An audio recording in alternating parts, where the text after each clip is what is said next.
Pemirsa, seorang pemuda ditemukan tewas di area pemakaman umum di Bilangan Ulu Jami, Pesanggerahan, Jakarta Selatan. Rupanya, korban dihabisi oleh seorang pembunuh bayaran yang diotaki oleh seorang wanita penyuka sesama jenis.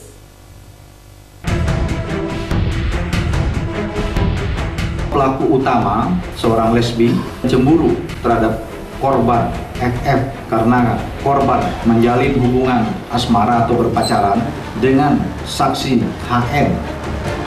Si pelaku ini ya dikasih hukuman mati lah. Kalau bisa saya ikut nembak juga.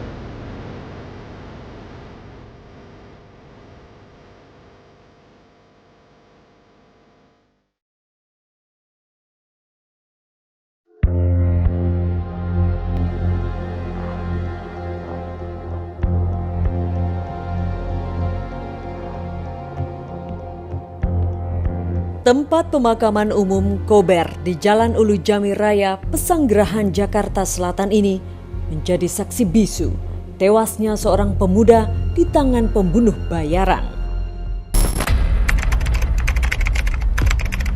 Saat ditemukan, pria bernasib naas ini tergeletak di jalan setapak pemakaman di antara batu-batu nisan. Tubuhnya bersimbah darah. Tim identifikasi Polres Metro Jakarta Selatan yang datang ke lokasi penemuan mendapati 2 luka tusuk di tubuh korban. Ya, dari hasil visum dan pemeriksaan kita bahwa kita mendapatkan 2 tusukan di area perut ya dan di bawah rusuk. Diketahui pula sepeda motor yang ditumpangi korban dan uang sebesar 2 juta rupiah milik korban juga raib. Korban diketahui bernama Vicky Firlana, warga Jalan Hang Lekir 2, RT 10 RW 6 Kebayoran Baru, Jakarta Selatan.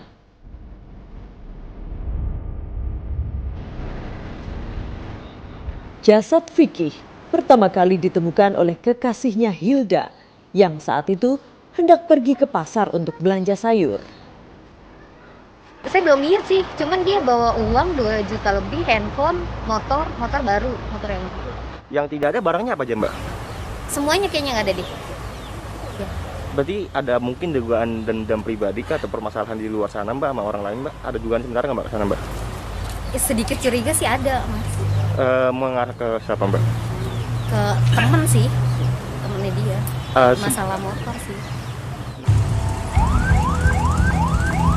Untuk keperluan penyelidikan, jasad korban kemudian dikirim ke Rumah Sakit Fatmawati untuk diotopsi. Berawal dari laporan masyarakat ya, karena memang di wilayah pemakaman dan kebetulan itu merupakan akses masyarakat melakukan aktivitas secara rutinitas. Kemudian pada subuh hari itu ada yang melihat ada sesosok manusia yang tidak bergerak.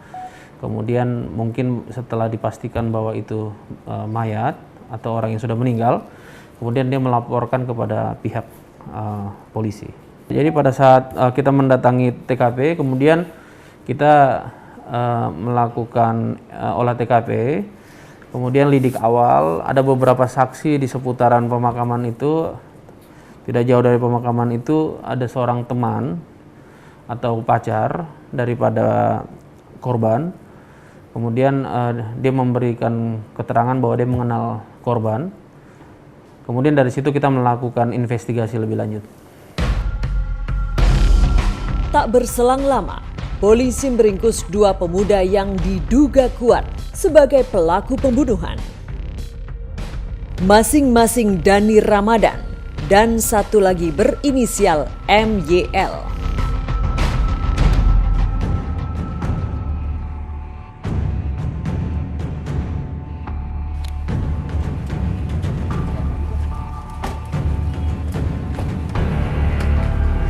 Keduanya terpaksa dihadiahi timah panas karena berusaha melawan.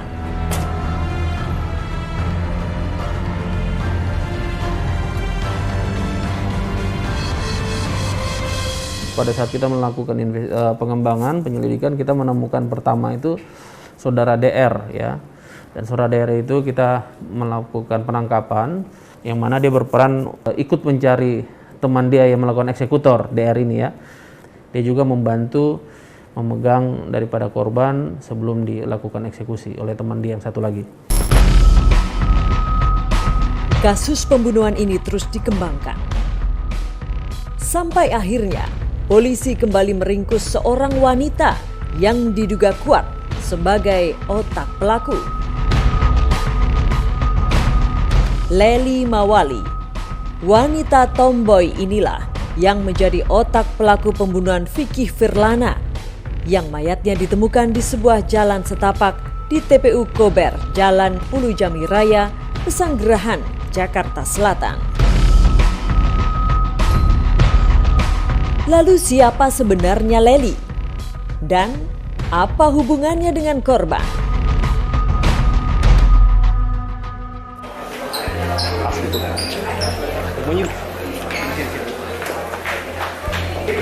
Otak pelaku ini menjanjikan 2 juta tadinya dan sudah memberikan masing-masing 500.000 kepada kedua pelaku eksekutor lainnya.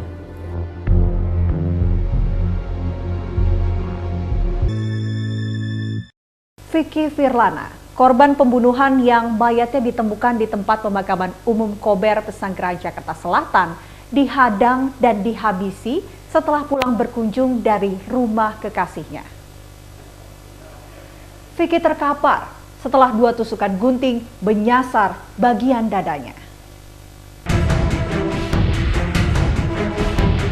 Pelaku utama, seorang lesbi, cemburu terhadap korban FF karena korban menjalin hubungan asmara atau berpacaran dengan saksi HN. Si pelaku ini ya dikasih hukuman mati lah. Lo bisa saya ikut nembak juga.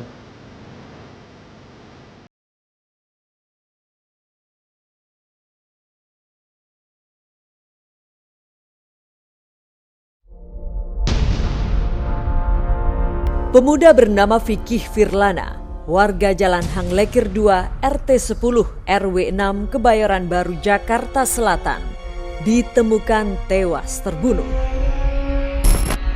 Rupanya, korban dihabisi oleh 2 orang pembunuh bayaran yang diotaki oleh seorang wanita yang memiliki orientasi seks menyimpang.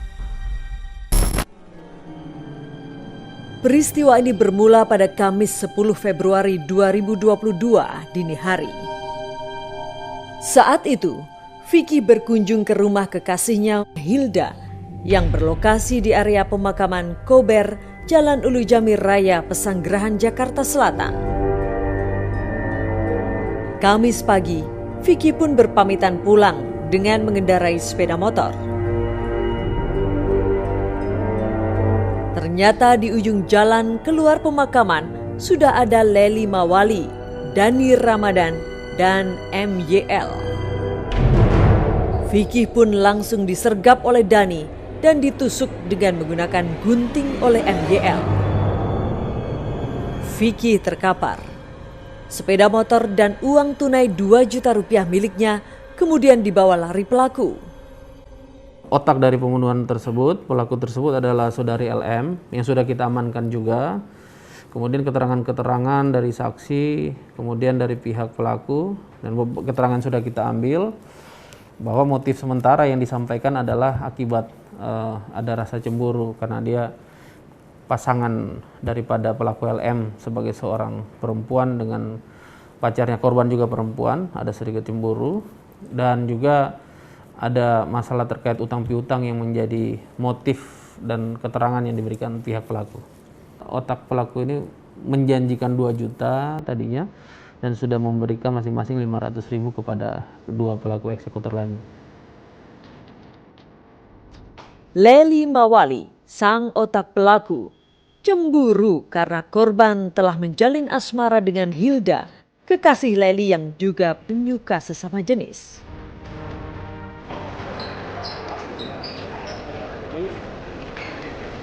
Lely Mawali, Dani Ramadan, dan MYL kini telah ditetapkan sebagai tersangka dalam kasus pembunuhan ini. Mereka terbukti telah berencana menghabisi nyawa Vicky Firlana Barang bukti yang kami sita diantaranya saat itu motor yang digunakan pada dua eksekutor itu, kemudian mobil yang dipakai oleh otak daripada pembunuhan tersebut. Ketiganya ini sudah bisa dipastikan akan mendapat ganjaran hukuman yang cukup berat. Pasal yang kita kenakan yaitu 338 KUHP dengan ancaman hukuman maksimal 15 tahun penjara. Nanti rangkaian itu juga kita akan menggunakan pasal 340 karena ini bagian dari perencanaan untuk melakukan pembunuhan. Rupanya antara Vicky Firlana, Lely Mawali, dan Hilda saling kenal. Mereka kerap bermain bersama dengan beberapa teman lainnya. Bahkan Vicky mengenal kekasihnya Hilda dari Lely. Ternyata siapa sangka perkenalannya dengan Hilda membawa petaka bagi Vicky yang sehari-hari bekerja sebagai asisten koki di sebuah restoran di Bilangan, Jakarta.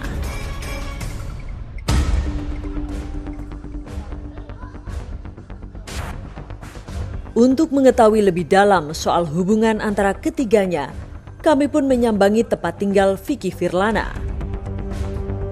Kami pun bertemu dengan Imam Saputra, sepupu korban. Imam kemudian menceritakan bagaimana awal mula keluarga menerima kabar yang cukup menyesakkan dada. Saya dapat info itu sekitar jam 4 ya subuh lah, 4:30. Itu dapat info dari temennya si almarhum. Karena ada kejadian Vicky meninggal di TKP Kober itu. Dari pertama datang saya lihat hanya bisa dari jauh ya. Dari jauh karena kan ada polisi yang jaga, nggak boleh masuk, walaupun bapaknya juga nggak boleh masuk. Saya lihat dari jauh ada banyak darah di perut ya. Udah itu aja sih, saya nggak lihat, nggak kuat juga lihatnya. Imam sendiri tak menyangka kalau otak pelaku pembunuhan adik sepupunya itu adalah Lely. Yang pasti pertama kaget ya, mereka kan saling kenal gitu, kok bisa tega gitu di adik sepupu saya dihabisin seperti itu.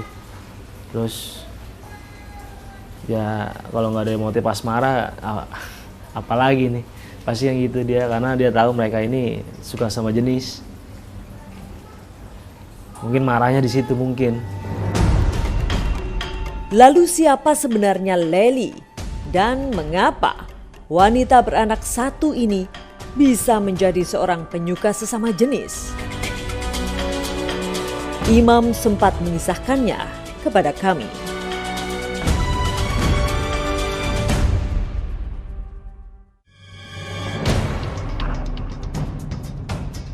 Orang-orang ini memiliki posesifnya lebih tinggi. Begitu mereka mendapatkan pasangan, maka pasangan itu akan mereka ikat sekuat-kuatnya karena toh memang mencarinya saja sudah susah.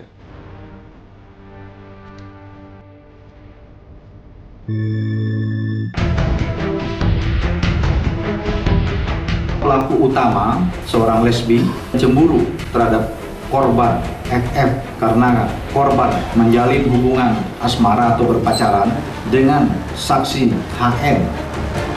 Si pelaku ini ya dikasih hukuman mati lah. Kalau bisa saya ikut nembak juga.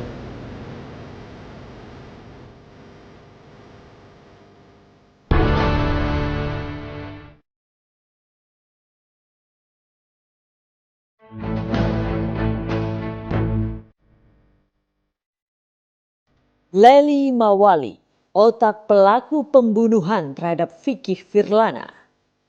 Secara ekonomi, wanita beranak satu ini memang lebih dari kawan-kawan yang biasa bermain dengannya.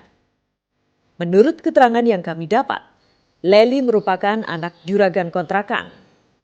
Dan rupanya, sudah 9 tahun ini ia menjalin hubungan asmara sesama jenis dengan Hilda, kekasih Vicky. Sebenarnya Vicky pun tahu kalau antara Lely dan Hilda ada hubungan asmara. Infonya tuh udah kurang lebih 9 tahun ya dia pacaran sama si Lely ini, si Hilda. Dari keluarganya juga dibantu sama Lely, dari si Dalang ini. Mungkin ya itu ponakan saya semenjak putus dari cewek yang pertama. Mungkin ketemu dengan si Hilda ini lama-lama pasti ada rasa mungkin. Ya akhirnya kecantol juga tuh si adik sepupu saya sama si Hilda ini. Mungkin si Leli agak marah deh kayaknya. Dari cerita Imam, awalnya Leli wanita normal. Perilaku seks menyimpang Leli muncul ketika ia dikecewakan oleh seorang lelaki yang telah menghamilinya. Menyikapi kasus ini, psikolog forensik Reza Indragiri Amril punya pendapat sendiri. Saya bayangkan bahwa orang-orang ini memiliki rasa kepemilikan atau posesifnya lebih tinggi. Begitu mereka mendapatkan pasangan, maka pasangan itu akan mereka ikat sekuat-kuatnya karena toh memang mencarinya saja sudah susah. Karena mencarinya saja sudah susah, maka ya memang harus dijaga dengan seketat mungkin. Nah, alhasil ketika ada kemudian pihak lain yang mencoba mengganggu interaksi semacam itu, apalagi ternyata dilakukan oleh orang yang heteroseksual, maka rasa posesif itu dalam waktu sekejap berubah menjadi kecemburuan, menjadi amarah, menjadi dorongan-dorongan kekerasan yang juga sangat hebat. Posesifnya kuat, agresifnya juga jadi hebat. Nah, sampailah kemudian terjadi peristiwa tragis sedemikian rupa. Dari beberapa kasus, tak jarang seseorang yang memiliki perilaku seks menyimpang memiliki perilaku yang begitu kejam ketika merasa terusik. Sebut saja Rian Jombang yang telah menghabisi sejumlah pria yang menjadi teman dekatnya. Lalu apa yang menyebabkan seseorang bisa memiliki perilaku seks menyimpang? Saya yakin sepenuhnya bahwa perilaku dan orientasi seksual menyimpang adalah produk dari proses belajar yang salah. Jadi di dalam psikologi ada mazhab kedua yang disebut sebagai mazhab behavioristik. Ada juga menyebutnya sebagai mazhab kognitif behavioristik. Mazhab dalam psikologi ini berasumsi bahwa setiap perilaku manusia, termasuk perilaku abnormal manusia, tak lain tak bukan adalah hasil dari proses belajar. Nah, dengan berpatokan pada asumsi di dalam mazhab itu, maka kita bisa pahami bahwa orientasi dan perilaku seksual yang disebut masyarakat menyimpang juga tak lebih tak kurang adalah hasil dari proses belajar yang keliru. Belajar tentang bagaimana memiliki ketertarikan seksual, bagaimana mengekspresikan kebutuhan seksual dengan cara-cara yang keliru. Bisakah mereka disembuhkan? Tentu saja bisa. Caranya, berikan kesempatan kepada yang bersangkutan untuk belajar kembali. Tapi belajar dengan cara yang normal. Kalau tadi sebelumnya terbentuknya orientasi dan perilaku seksual yang masyarakat pandang menyimpang itu adalah hasil dari proses belajar yang salah, maka sekarang harus diberikan kesempatan kepada mereka untuk belajar secara benar. Baik itu pendekatan psikologis, pendekatan agama tentu saja, ini sangat penting, pendekatan pengasuhan dari orang tua, pendekatan sosial dan seterusnya. Saya yakin bisa disembuhkan, bisa dinormalkan. Tempat pemakaman umum Tanah Kusir adalah tempat peristirahatan terakhir Vicky Firlana. Pemuda yang tewas di tangan wanita penyuka sesama jenis ini dimakamkan satu liang dengan ibundanya. Tak ada lagi canda tawa Vicky. Tak ada lagi orang yang biasa menghibur keluarga di rumah. Kalau harapan keluarga yang pasti si pelaku ini bertiga dikasih hukuman yang setimpal ya. Karena nyawa adik sepupu saya hilang, udah nggak bisa balik lagi. Hukuman mati lah paling. Hukuman mati kalau bisa saya ikut nembak juga. Tapi nggak mungkin.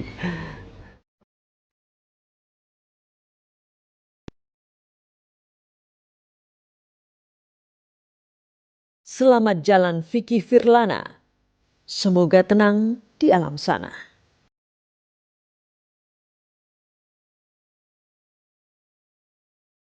Pemirsa, 30 menit sudah kami menemani Anda. Semoga kasus ini bisa menjadi pelajaran bagi semua orang. Sampai jumpa pekan depan.